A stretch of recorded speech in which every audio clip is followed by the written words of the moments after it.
네, 국회는 휴일인 오늘 본회의를 열어서 70여 건의 비쟁점 법안을 처리했습니다. 하지만 부동산 문제를 두고는 여야 모두 한 발도 물러서지 않는 공방을 이어갔습니다. 정치권 소식 두 분과 정리해보겠습니다. 조현삼 더불어민주당 정책위 부위원장, 김동완 전 국민의힘 대변인 나오셨습니다. 안녕하십니까? 네, 안녕하십니까. 어서 오십시오. 자, 앞서 저희가 보도에서도 몇 번 전해드리기는 했습니다만은 국감이 진행되는 가운데 그것도 일요일에 그 본회의를 열었습니다. 굉장히 이례적인 것 같은데 어떻게 그렇습니다. 전례를 찾기가 어려울 정도로 매우 이례적이었는데요. 이게 다음 주에는 국정감사의 이제 종착역을 향해서 치닫고 있습니다. 종합감사가 시작이 되기 때문에 그런데 지금 이번 국감도 우리 국민들한테 좋은 평가를 못 듣지 않습니까? 특정 법사위라든가 이런 파행적인 그 모습만 기억을 하는데, 그래서 이 민생 법안, 그러니까 여야의 쟁점이 없는 민생 법안이 한 70여 개 정도 있습니다. 이것을 오늘 이제 일요일 날 소집을 한 것이죠. 예. 그러니까 여야 모두 다음 주에 평일 날이 도저히 시간 잡기가 어려운 상황이기 때문에 일요일 날 급거 본회의를 소집을 하는 것, 여기에는 이견이 없습니다. 그리고 민생 법안 처리하는 거에 대해서 그래도 국민들께 또 어필할 수 있는 그런 부분이 있으니까요. 이것은 여야의 아주 반대 목소리가 전혀 없는 모처럼만의 합의 목소리로 오늘 본회의가 열린 것입니다. 네, 말씀하셨듯이 오늘 처리된 법안을 보면 여야의 쟁점이 없는 민생 법안이었습니다. 모처럼 여야가 법안 처리에 공감대를 형성한 모습입니다. 어떻게 보셨습니까? 무척 다행스러운 모습이라고 할 수가 있겠죠. 지금 이번에 통과된 민생 법안의 경우에는 이미 상임위 단계에서는 다 여야 합의가 이루어지는 그런 사안이었습니다. 본회의에 상정이 되어서 통과만 될 수 있는 그런 법안이었음에도 불구하고 어떻게 보면 국민의힘이 기존의 개혁 법안들을 가지고 필리버스터를 진행하면서 이 모든 민생 법안들이 통과되지 못했던 그런 부분이 있지 않겠습니까? 어떻게 보면 여야 모두 일부분 책임이 있다고 하겠지만 이렇게 민생 법안이 처리되지 않고 계속해서 쌓여가다 보면 국감 이후에 아마 많은 국민들로부터 지탄과 비난을 받을 수밖에 없을 겁니다. 그런 부분들을 아마 여야 모두 공감을 하는 부분이 아닐까 생각이 드는 것이고요. 예. 그렇기 때문에 이러한 부분들에 대해서 적극적으로 협의해서 이례적인 정도의 그런 일요일 개회를 통해 가지고 통과시킨 게 아닌가 싶습니다. 예. 그러니까요. 그러니까 뭔가 이렇게 공감대를 좀 형성한 모습이었다. 이 모습 자체가 국민들이 보기도 참 좋지 않았을까 이런 생각이 좀 드는데, 그런데 이제 문제는 지금 이제 국감이 막바지로 향하고 있지 않습니까? 그렇기 그렇습니다. 때문에 이런 협치의 모습이 좀 오랫동안 볼 수 있지는 어렵겠다 이런 생각이 좀 들어요. 그러니까 내일 대검찰청 국감이 예정돼 있는 상황인데 쟁점 현안이 아무래도 그 최근 검찰을 둘러싼 수사 논란이 좀 될 것 같은데 어떻게 보세요? 그렇습니다. 예. 오늘 같은 모습만 보인다면은 국민들께서 박수를 당연히 치죠. 이른바 이 시종 언어로다가 모처럼만에 밥값했다라는 게 오늘의 국회 모습인데, 이게 계속 이어졌으면 좋겠습니다만은 사실은 현실적으로 매우 어렵습니다. 앵커께서 말씀하신 30일 법사위 대검 국감부터 다시 또 파행될 조짐이 있는데요.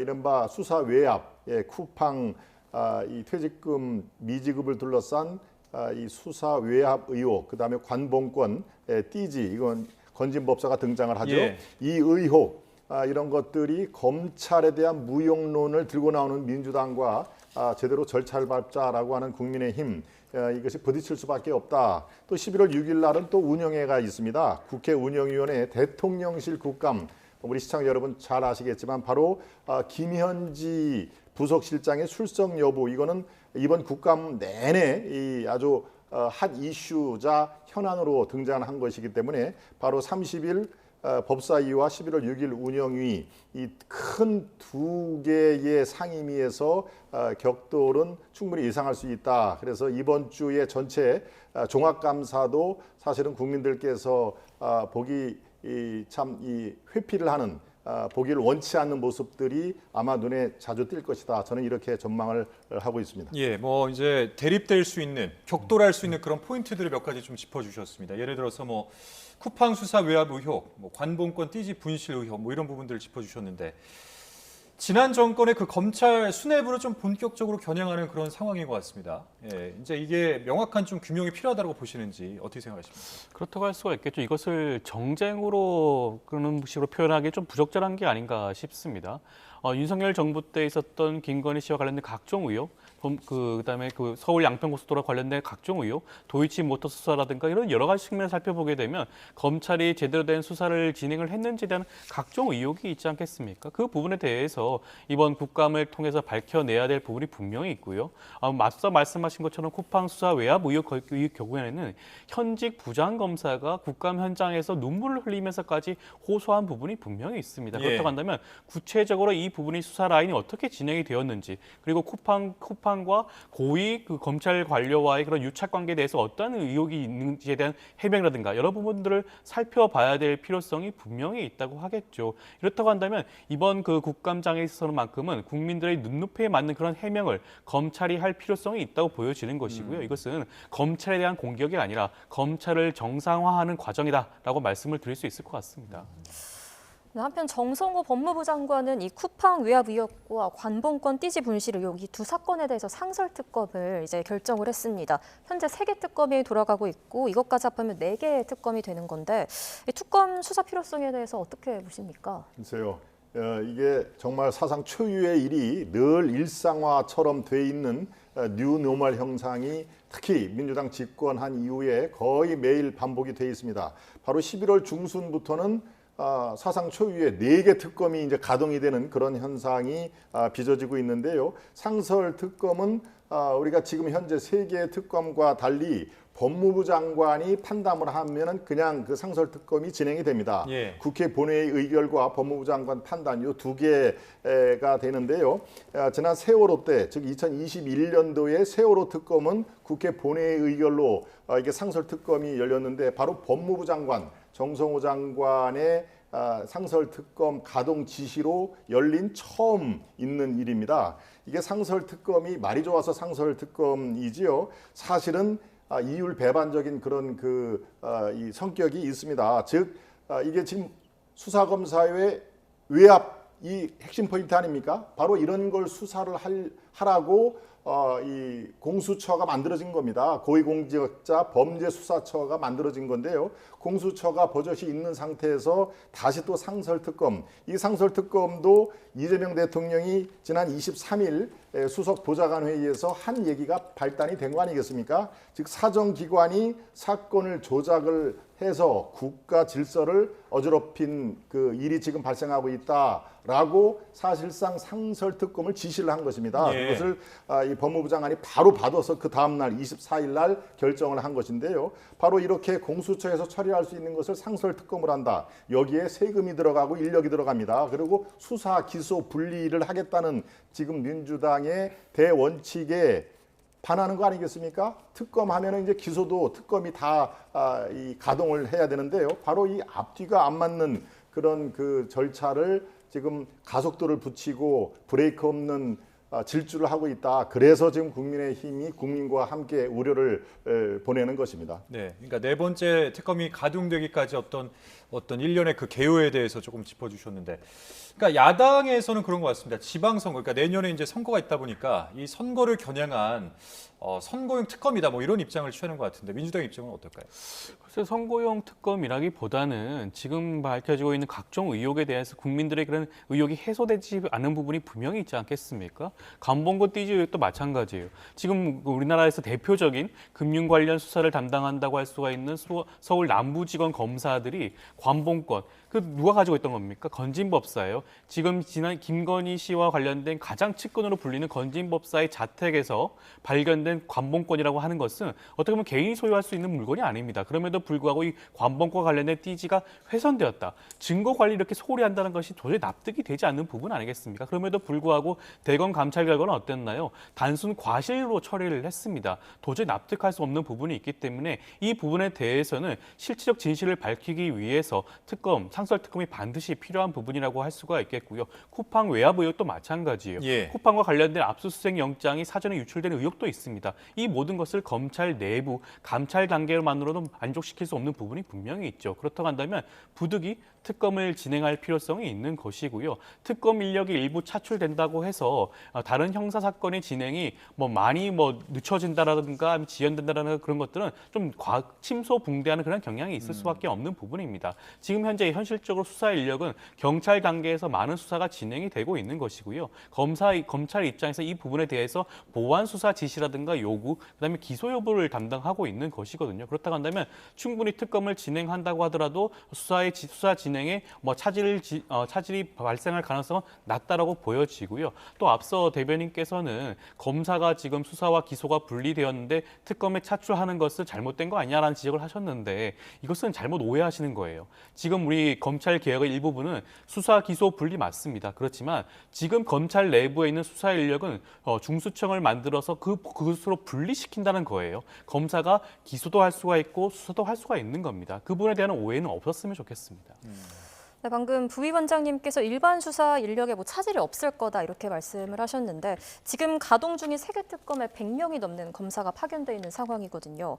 이렇게 상설 특검이 가동되면 일반 수사의 공백이 아무래도 우려가 될 수도 있을 것 같은데 어떻게 보십니까? 일정 부분 당연히 피해를 입죠. 영향을 안 받을 수가 없습니다. 이게 지금 제가 상설 특검을 간략하게 제가 말씀을 드렸습니다마는 이 파견 검사가 최소 5명 이상이 파견을 하도록 되어 있습니다. 특검과 특검보 두 분을 빼놓고 지금 검사 중에서 최소 5명 이상이 파견이 됩니다. 수사관까지 파견을 하면은 대략 한 4, 50명으로 초기에 인원이 될 텐데요. 자, 이 정도의 지금 가동 중인 세계 특검을 포함을 하면은 거의 한 200명의 검사와 수사관들이 바로 이 특검 전국에 투입이 되는 것입니다. 자, 이렇게 되면은 정말 그 민생을 책임지는 일선 수사는 어떻게 되는 겁니까? 대한민국 검사가 대략 뭐 한 2,000명 정도 되다는데 10분의 1 이상이 이 특검 전국에 투입이 된다. 특검 전국은 뭐 목적은 제가 따로 얘기를 안 해도 아마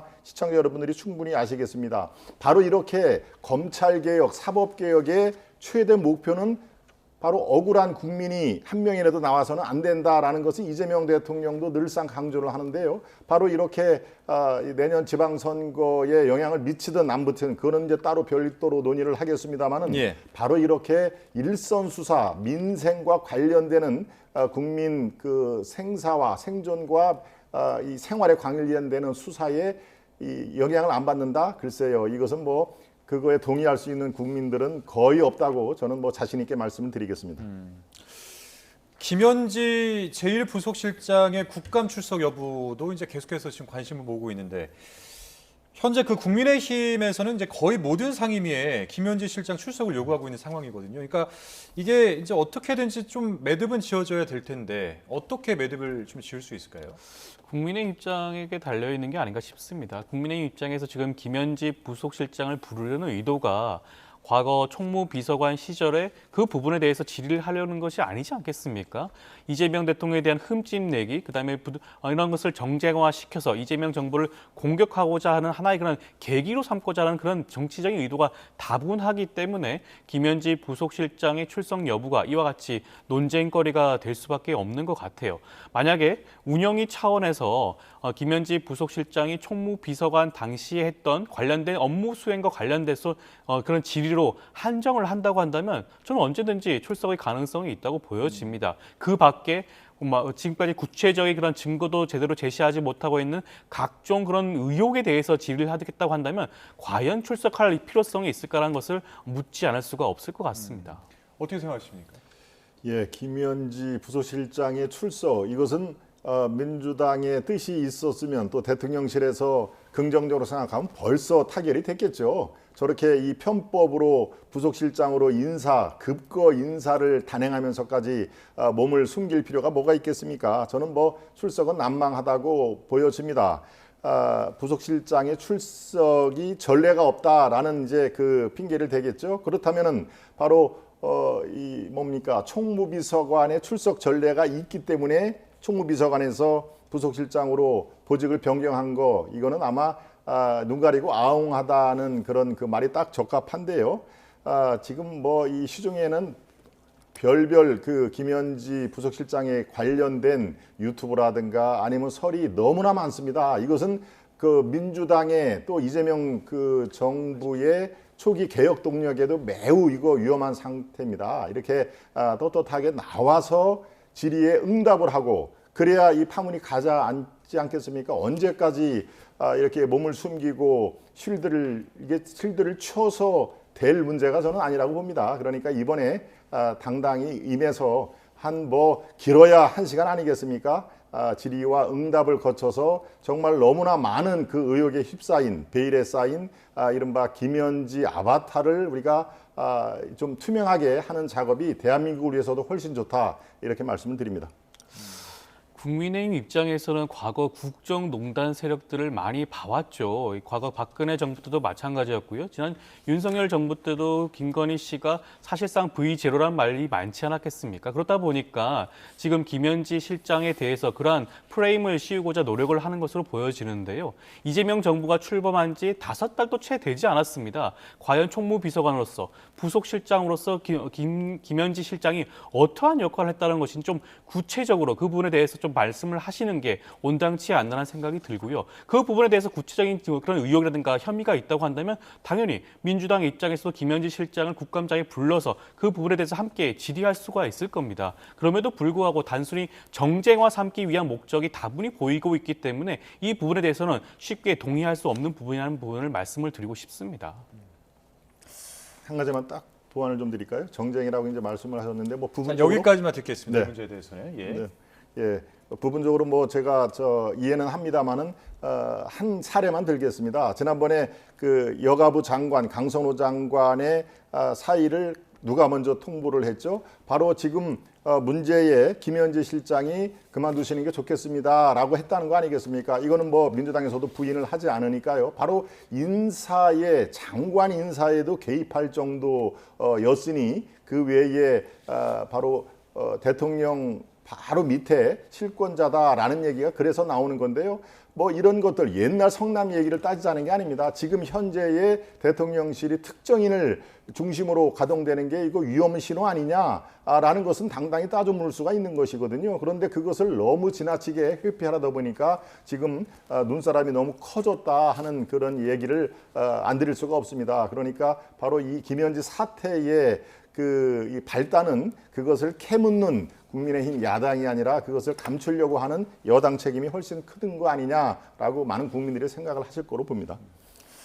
네, 이제 다음 화두로 넘어가자면 이번 주에 대규모 외교 행사가 이어집니다. 이재명 대통령이 아세안 참석을 위해 말레이시아로 출국했고 또 경주 에이펙도 연이어 개최되는데요. 민주당에서 외교 슈퍼위크가 시작되는 만큼 정쟁이 없는 주간으로 만들자 이런 메시지를 내놨는데 두 분 다 가능하다고 보십니까? 그렇게 하는 것이 바람직하겠죠. 이번 외교 슈퍼위크의 경우에는 이것은 국격과 관련된 중요한 행사 아니겠습니까? 이재명 정부 들어서 첫 번째로 열리는 그런 외교 행사인 만큼 여야 모두 정쟁을 멈추고 우리나라의 그런 외교 능력을 세계에 표방하고 그다음에 국격과 국익을 증진시키기 위한 그런 모습을 보여주는 것이 타당하다고 할 수가 있겠죠. 그렇지만 지금까지 국민의힘의 모습을 봤을 때는 과연 그러한 것이 가능할지가 좀 의문스럽긴 합니다. 그럼에도 불구하고 민주당 입장에서는 그러한 부분들에 대해서 국민의힘이 요구할 수밖에 없는 부분이기도 하고요. 국민의힘 입장에서도 국민들과 국격, 국익을 생각해서 이러한 부분들에 대해서 충분히 숙고하고 판단해 주시기를 요구드리는 바입니다.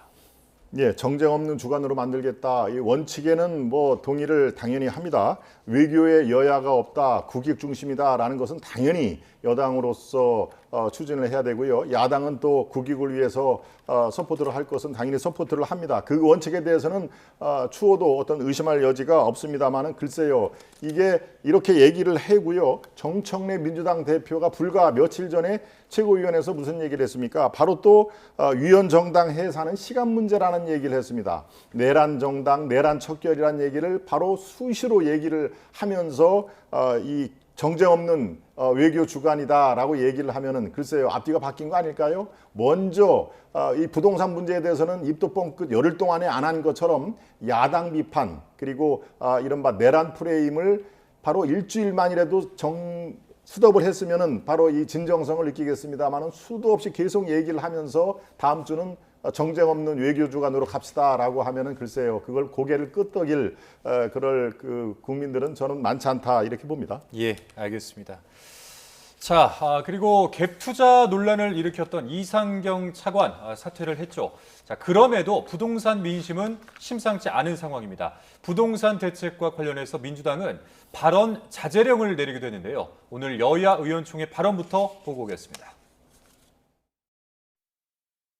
주택시장 관련 부동산 정책은 매우 민감하고 국민들이 예의주시하고 있기 때문에 개별 의원님들이 돌출적인 발언 같은 경우는 적극적으로 자제해 주시고 국민들의 마음을 정말 세심하고 따뜻하게 보살피는 그런 자세가 필요하겠다 그런 생각이 듭니다.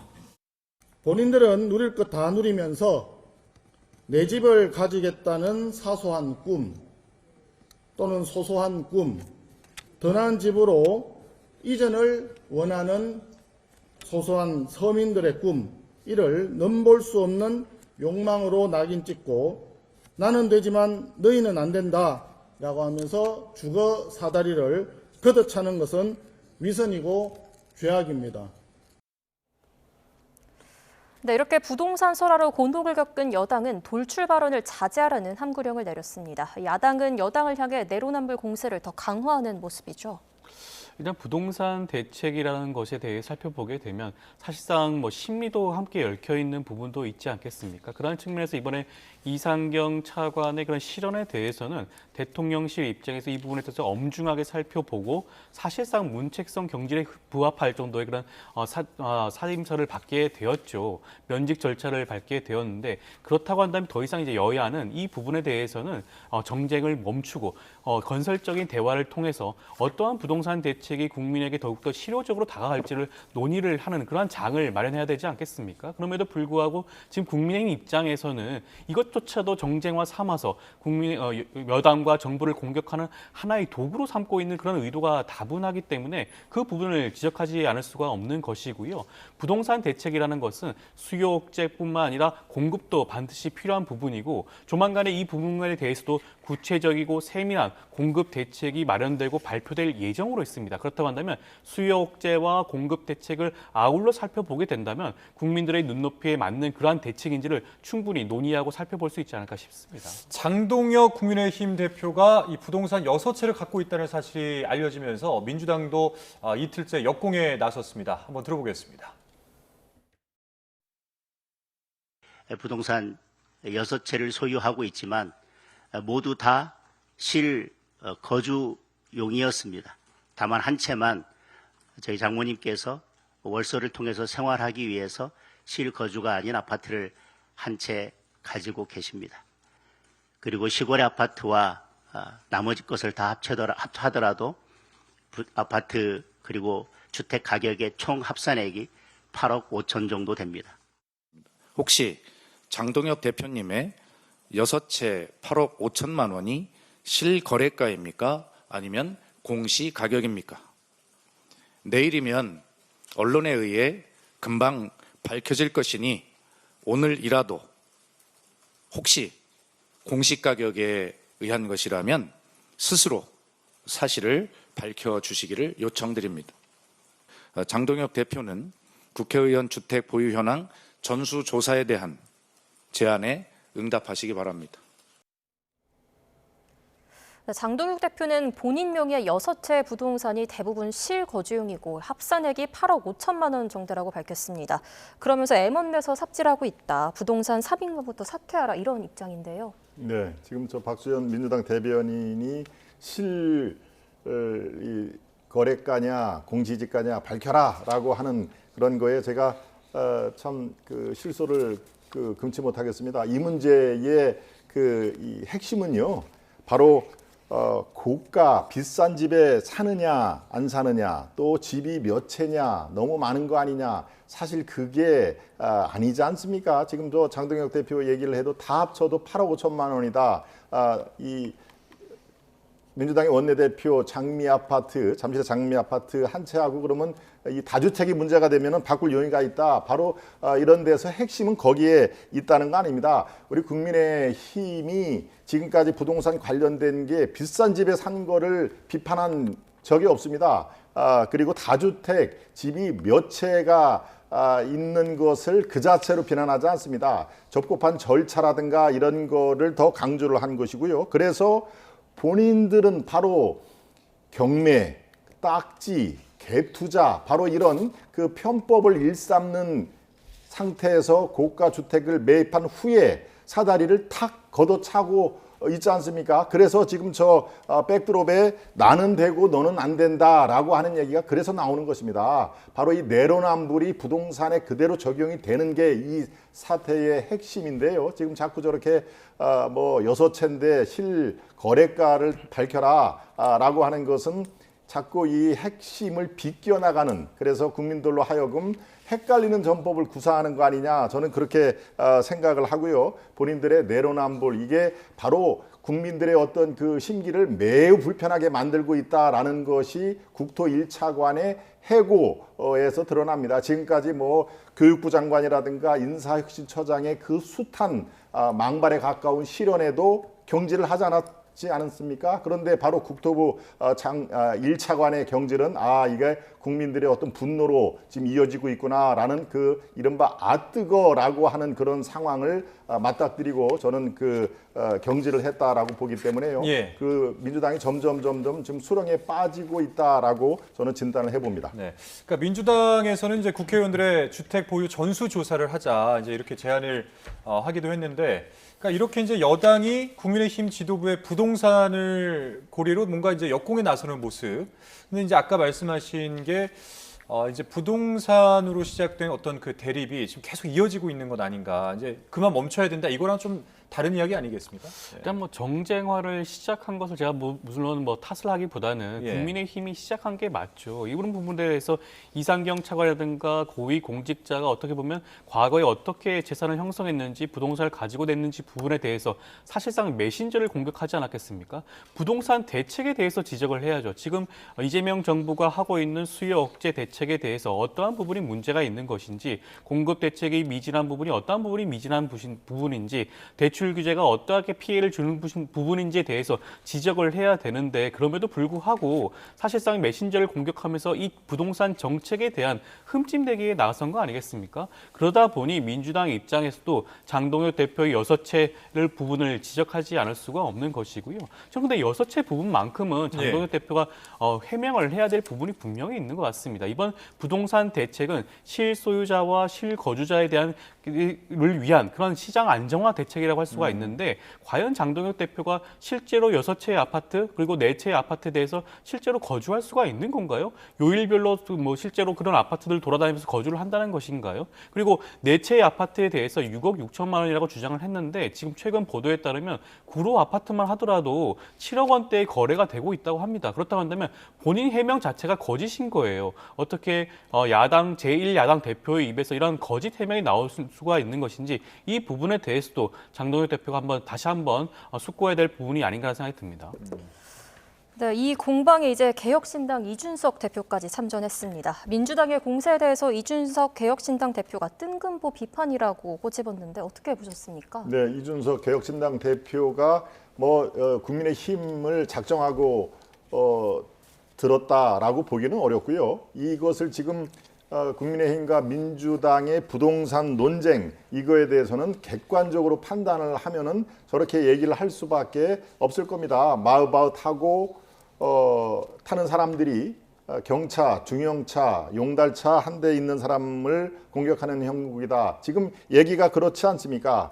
이 부동산 시장은요, 바로 심리전이 굉장히 중요합니다. 그러니까 심리전, 지금 국민들이 부동산을 대하는 심리 상태가 어떤 거를 파악을 하면은 이미 지금 민주당의 부동산 정책은 이미 지고 들어가는 상태다 하는 얘기입니다. 서울과 경기 12군데를 토지거래 허가제로 묶었죠. 그리고 지금 이른바 구윤철 장관, 김용범 실장, 2억 원 금감위원장, 여기에다 또 이찬진 변호사죠. 금감원장을 맡았습니다. 이분은 문제가 되자 이것을 팔지를 않고 살짝 토스를 했습니다. 누구한테? 자녀한테 토스를 했습니다. 즉 나는 직을 버릴지언정 아파트는 버리지 않겠다. 똑같습니다. 국토 1차관도 마찬가지죠. 이상경 차관. 바로 이 5분의 굳이 제가 부동산 오적이라고 표현을 안 하겠습니다만은, 그럼 국민들이 어떻게 됐습니까? 저분들이 갖고 있는 아파트 그쪽 강남과 수도권 일부 지역은 아파트가 계속 오르겠거니라고 생각을 할 수밖에 없는 상황입니다. 예. 그래서 이 심리전에서 이미 이 부동산 대책은 지고 들어가는 대책이었다. 저는 그렇게 판단하고 있습니다. 오세훈 서울시장도 이 정부 여당의 부동산 대책 비판에 좀 나선 모양새인데, 그러니까 공급 없는 대책이 어떻게 보면은 이 주택 가격 상승의 불쏘시개 역할을 했다. 이제 이런 지적이거든요.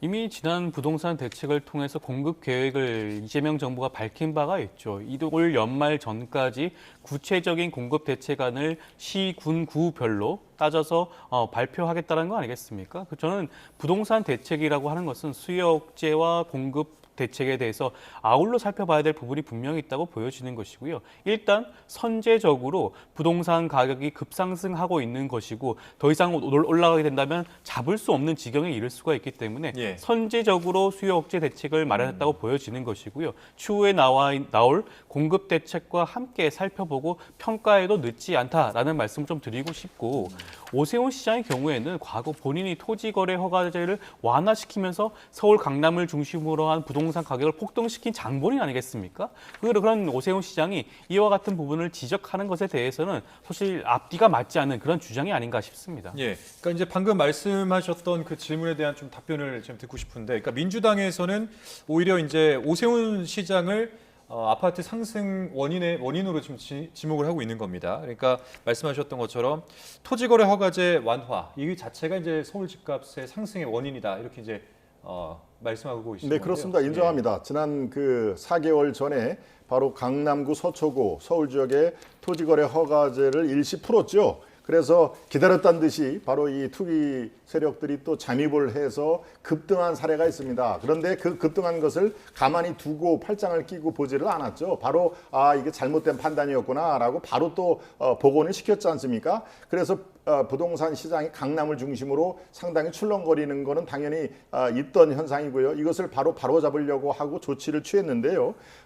뭐 한 가지 수치를 제가 말씀드리기는 그렇습니다만은 이재명 그 정권 4개월째 서울 중심으로 한 평균 주택가격 상승률 이거 하고요. 바로 오세훈 시장이 지난 4년 동안 행정을 폈을 때의 집값 평균 상승률하고 비교를 해봤더니 바로 오세훈 시장이 3.4%라는 통계가 있습니다. 근데 이재명 그 정부의 불과 4개월 때 서울 지역 그 평균 주택 가격 상승이 이거보다 상회를 하는, 즉 3.4%보다 높다는 그런 이 발표자료도 있습니다. 그러니까 지금 상황에서 정권이 4개월, 5개월밖에 안 됐는데 앞으로 좀 지켜봐 달라. 뭐 충분히 지켜볼 수가 있습니다만은 초기의 대응 자체가 굉장히 어설펐다. 그리고 아마추어적인, 그리고 뭐 이 풍선 효과라든가 이런 것들을 다 감안을 하지 않고 즉흥적으로 몇몇 그 투기에 관심 있는 몇몇 그 위정자들의 어떤 그 실책이